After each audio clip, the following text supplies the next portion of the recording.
A new poll says that President Trump will lose to every major Democrat running for president, even Cory Booker. Does that mean that Trump's re-election chances are doomed? We will take a look back on some of our favorite polls and election predictions from 2016.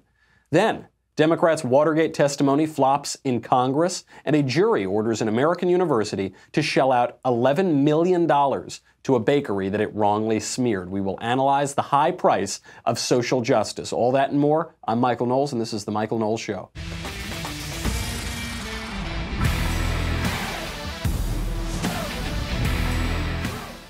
You are not going to believe the latest polls. I mean that very literally. You are not going to believe them because they are absolutely ridiculous. But we will take a look. First, support for The Michael Knowles Show comes from our friends at Rocket Mortgage by Quicken Loans. Finding the right house is not easy. You are telling me. I wander around LA, I look at all these nice houses and everything. Either there's $7 zillion or there's something wrong with them, or it's hard to get financing, or it's hard to do this or do that. Finding the right mortgage can be very difficult. But Rocket Mortgage is doing more to help you understand the home buying process so you can get exactly what you need. Because it's not just a mortgage, it's your mortgage, and they have found a better way. Their team of mortgage experts is obsessed with finding a better way, which means that their number one goal is to make the home buying process smoother for you. You know, if you've ever even looked at homes, you know how difficult this can be.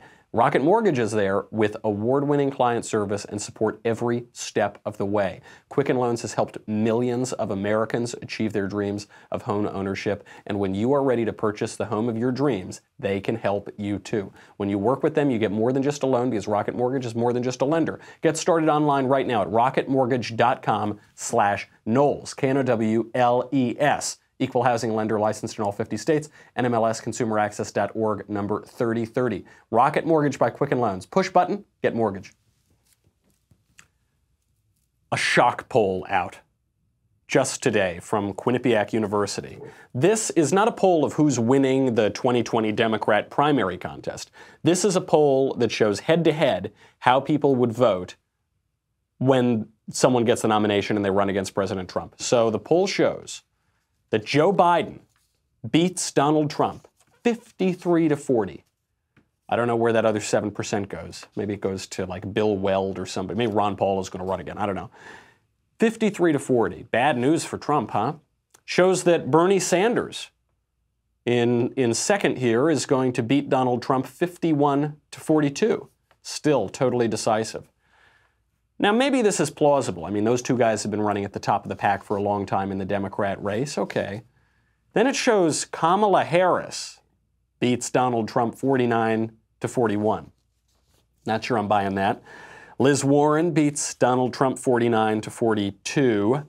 Pete Buttigieg, 47, beats Donald Trump 42. Even at this point, I'm thinking, I guess maybe this is plausible. I guess, I don't know what the polls say.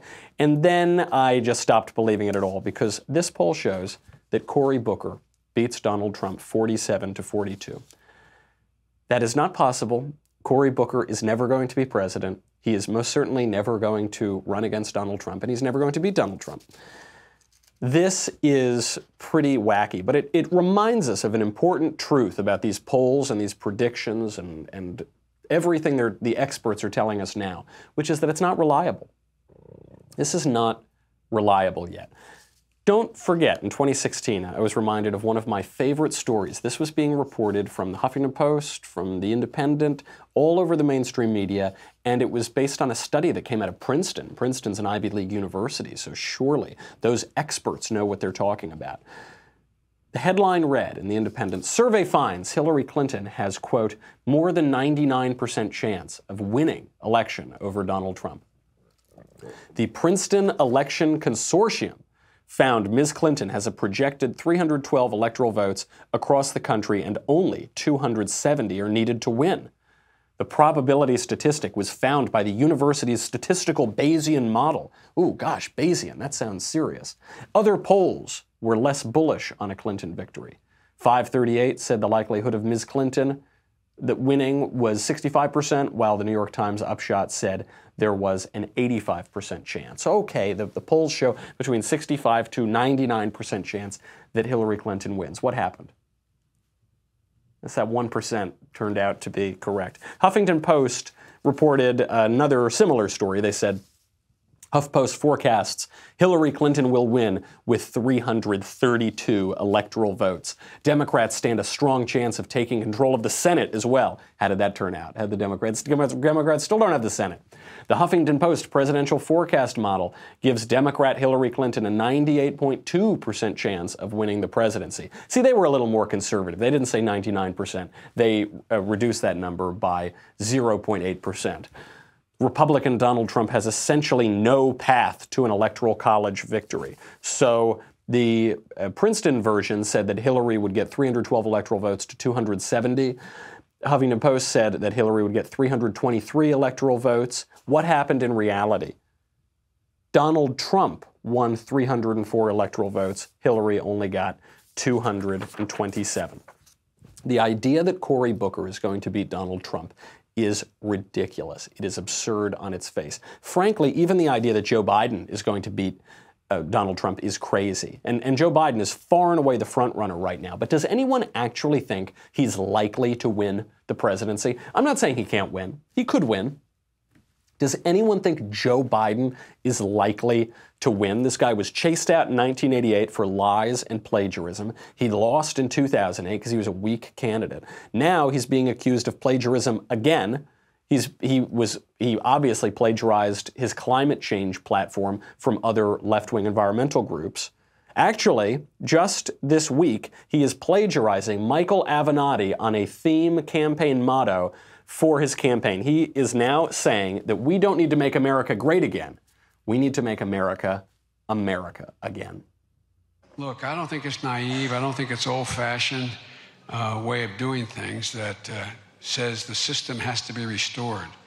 You know, I think it's time to, he says, let's make America great again. Let's make America America again.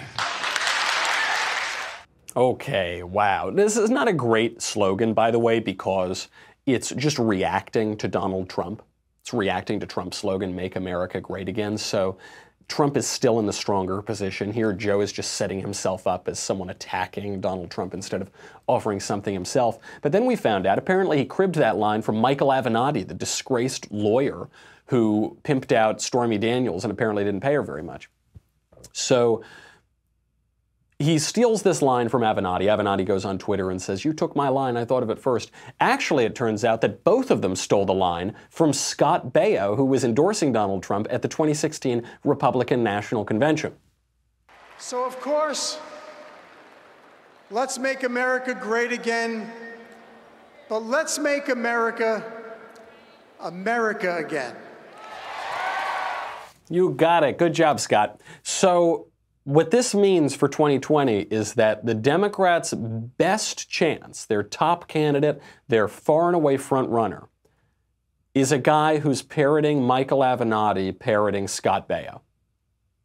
That's the best they've got. But the polls say it's all over. Biden's got it. Everyone's got it. Every Democrat will win, but Biden especially will win. That's the experts. That's the scientists. I'm going to make a prediction now.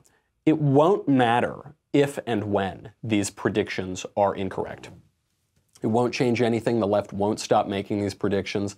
The people who bought them won't stop believing the people who made them. The left never has to apologize for wrong predictions. A perfect example of this came out just the other day from ABC News. I don't know who dredged it up. It was probably Media Research Center, somebody like that. They dug up this clip from 2008, so 11 years ago, of ABC News predicting the end of the world if we don't get serious about global warming.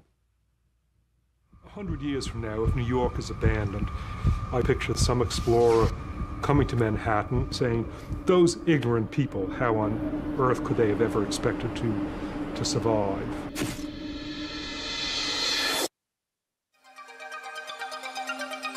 We're running out of oil, we're running out of water, we're running out of atmosphere, we're poisoning the whole planet. We have a chance to get it right. We have a chance to move in the right direction now. I don't think that window of opportunity is going to be open very long. One can hope that suddenly society will realize that it's on a doomsday path and change very rapidly.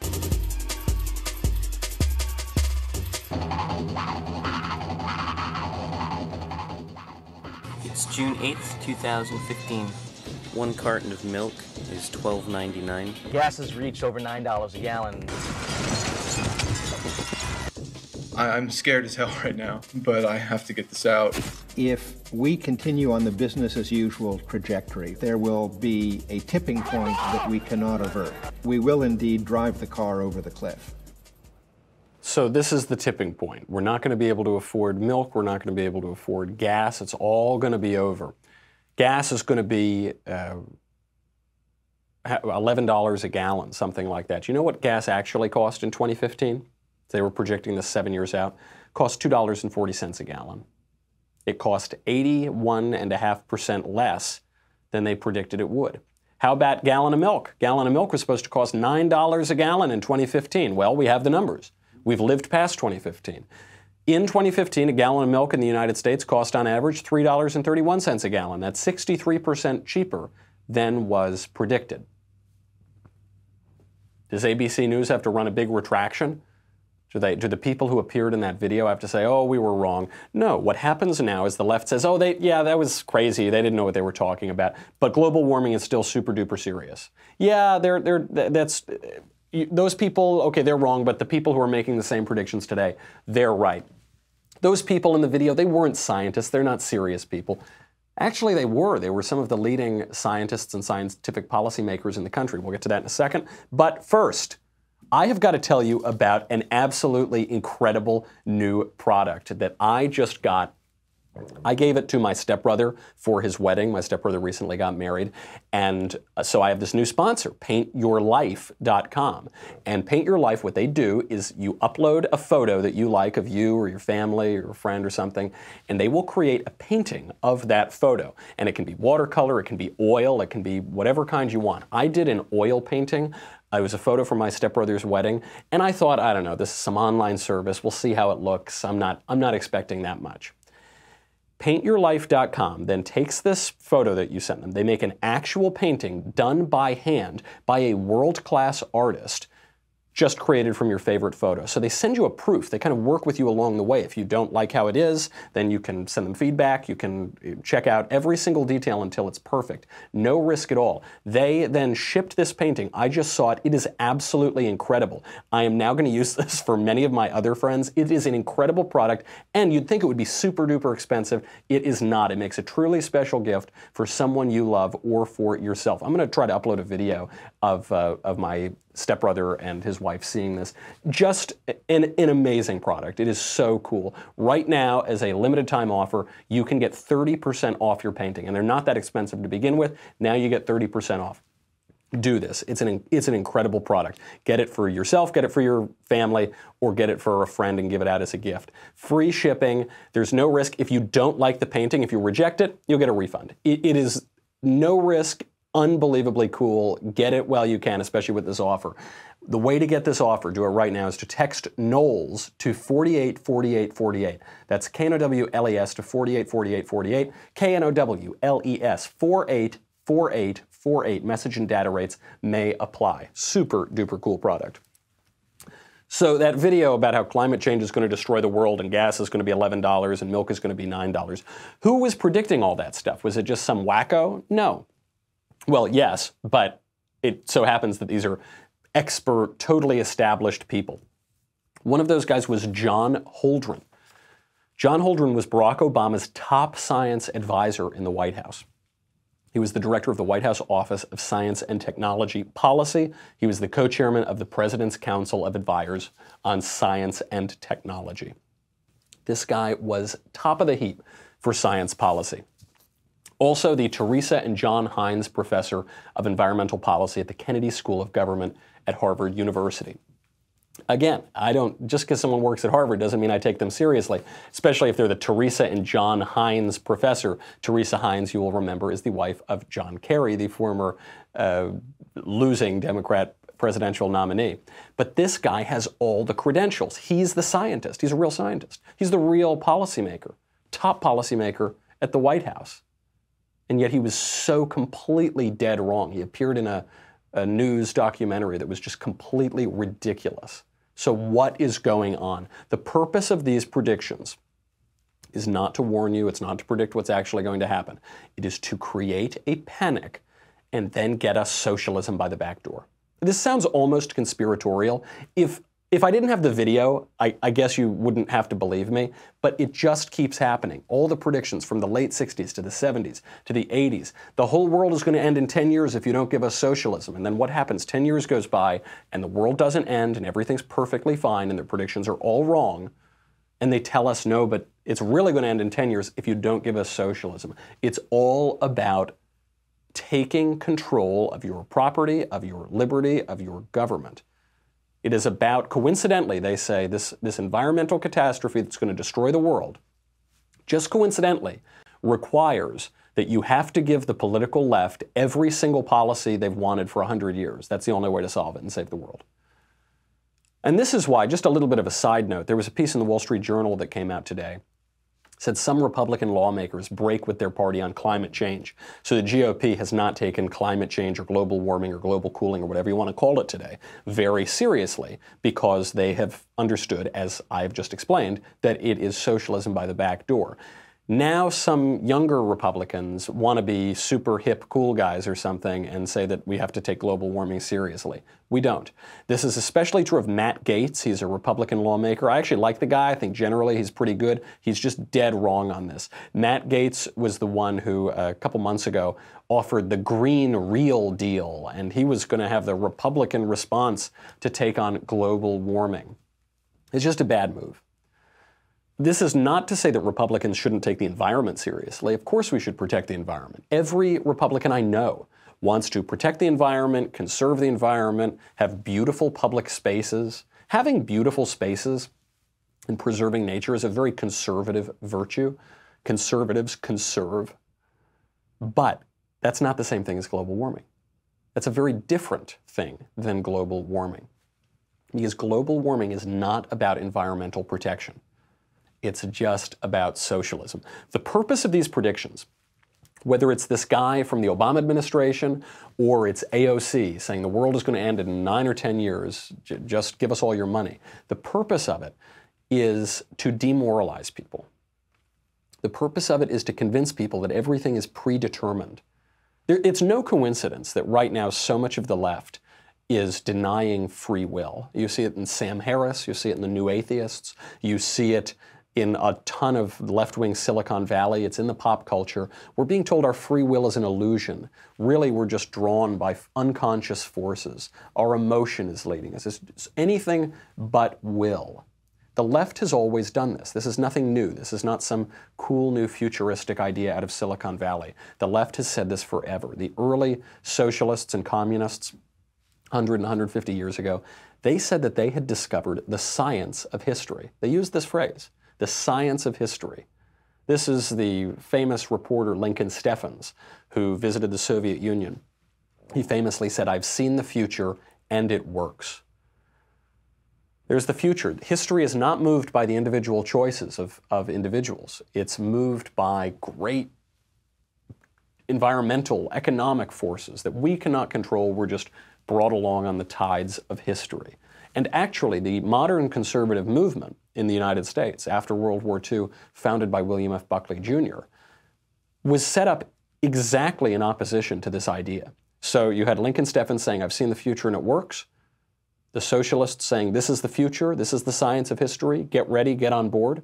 And then you have the conservative William F. Buckley Jr., who said, in the first issue of National Review, he said, "A conservative is one who stands athwart history yelling, 'Stop.'"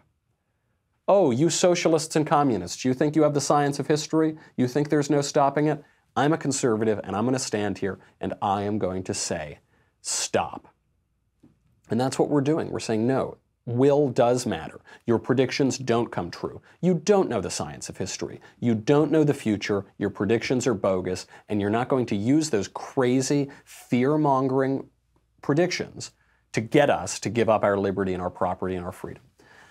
When left-wing schemes go wrong, they never have to apologize. 99% Hillary's going to win. Cory Booker is going to beat Donald Trump. Gas is going to be $11 a gallon. Everything's going to happen. What happens when it doesn't come true? They move on to the next prediction. Almost never do they have to apologize. But I say almost because there is one excellent story out of Ohio in which the left had to apologize for their aggression, their overreaction, their social justice, all of their actions recently. This is a terrific story out of Oberlin College, which I'll get to in a second. But first, if you don't know your numbers, then you don't know your business. The problem that growing businesses have, and that often keeps them from knowing their numbers, is they just have a ton of different business systems. So they have one system for accounting, they have another one for sales, they have another one for inventory, they have all these different systems, and they don't talk to each other, and they can't keep track of it, and it just hurts your business. It's a big, inefficient mess, and it takes up a lot of time, and you know this. If you've ever worked at a small business, started a business, time is money. Time is resources. That hurts the bottom line. This brings us to NetSuite by Oracle, the business management software that handles every aspect of your business in an easy-to-use cloud platform. It gives you the visibility and control that you need to grow. This is one of these things I think people overlook if they're just a little lazy or they're kind of stuck in their old ways, and it's really hampering their growth, but they just don't want to have to deal with it. With NetSuite, you save time, money, and unneeded headaches by managing sales, finances, and accounting, orders, HR instantly, right from your desktop or phone. Just do it. Don't be lazy. Don't get stuck in your old ways that are costing you money. That's why NetSuite is the world's #1 cloud business system. Right now, NetSuite is offering you valuable insights with a free guide, 7 key strategies to grow your profits at netsuite.com/Knowles, Knowles. That's netsuite.com/Knowles, Knowles.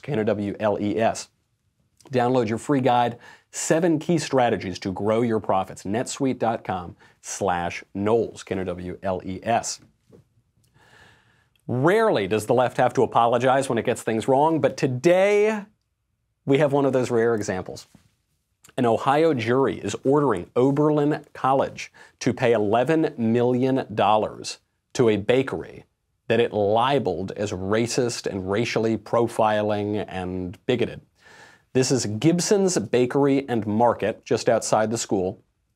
A couple years ago now, a student, Jonathan Aladdin, was accused of attempted robbery for allegedly trying to, quote, steal wine or otherwise illegally obtain wine from the bakery.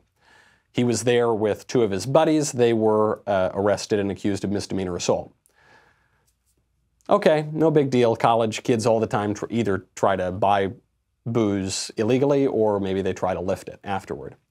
This became a big deal because the Oberlin College staff decided to get super social justice-y about it, and this includes not just low-level staff members, this is deans and professors, and they gathered together a bunch of students, and they had massive demonstrations in front of this bakery, calling them racists, calling them bigoted. The vice president and dean of students, Meredith Raimondo, and other college staff members handed out hundreds and hundreds of copies of a flyer that said, "Don't buy," all capital letters. This is a racist establishment with a long account of racial profiling and discrimination. And then this dean of students listed a number of competitors to the bakery that students could shop at. Obviously, this cost the bakery a ton of business, and the bakery sued.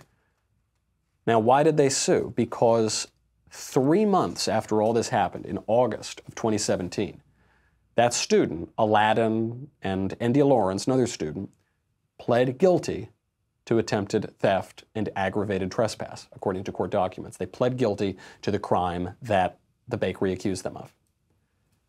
This is what the student wrote, quote, "This unfortunate incident was triggered by an attempt to purchase alcohol. I believe the employees of Gibson's actions were not racially motivated. They were merely trying to prevent an underage sale." It's a student himself.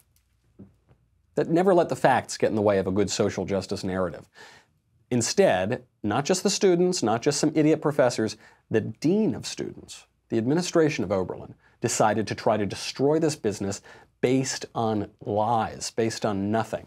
Since that story came out, And since the jury, in this case, forced Oberlin to pay $11 million in damages to that bakery, do you know what Oberlin's university has to say for itself? Absolutely nothing. Nothing at all. This is a perfect story. Oberlin College is now going to pay for the cost of social justice. And I love it. I think that the way that they should try to recoup this $11 million in losses is by firing the administrator who caused it, and other administrators as well. So much of the problem at our colleges right now is administrative bloat. You have deans and deputy assistant deans of diversity and students and inclusion whose entire job it is to stir up trouble and create problems and stir up politics. It's the administration that's ginning this sort of thing up, and they provide an awful example for students. They not only miseducate students, they indoctrinate them in terrible ideas, and this affects the academic front too. They whip up these frenzies. I mean, it's happened to me. I was physically assaulted at the University of Missouri, Kansas City because I had the audacity to say that men are not women. This happened to a lot of other conservative speakers, and when the students get rowdy, guess what happens? Instead of the administration saying, listen, students, you should hear out other ideas and form your own opinion, what do they say? They say, good, go, we stand with you. It's awful that those conservative speakers came to campus. Huge embarrassment for Oberlin College right now. Symptomatic of a larger embarrassment for all of these American universities. And it shows you this important truth about the left. Ann Coulter actually told me this when I was in college. Keep this in your mind. Know it in all political debates. When the left calls you racist, you know you've won the argument. We will explain and examine a key aspect of this from the 2020 race. Plus, we've got to get to Joe Biden's big flip-flop and the Democrats' Watergate flop. But first, coming up tonight at 7:30 p.m. Eastern, 4:30 p.m. Pacific, tune in to our next episode of Daily Wire Backstage. Daily Wire God King, Jeremy Boring, Little Old Me, Ben Shapiro, Andrew Klavan, and this week's special guest, Dave Rubin, will be sipping whiskey, smoking stogies, and figuring out how to not have all of our shows taken off the air, which is a daily threat that we are now getting from YouTube and other platforms. As always, only Daily Wire subscribers get to ask the question, so be sure to subscribe right this minute. Why else should you subscribe? You get me, you get the Andrew Klavan Show, you get the Ben Shapiro Show, you get the Matt Walsh Show, you get to ask questions in the mailbag, you get Another Kingdom, you get to ask questions backstage, you get the Leftist Tears tumbler. Oh, that's good. That sounds like that tastes like the 2016 polls. You know, you've got to age them. Sometimes Leftist Tears taste better with a little bit of age. So you age them for about 3 years, and there's polls that show, Hillary has a 99% chance of winning. That's good.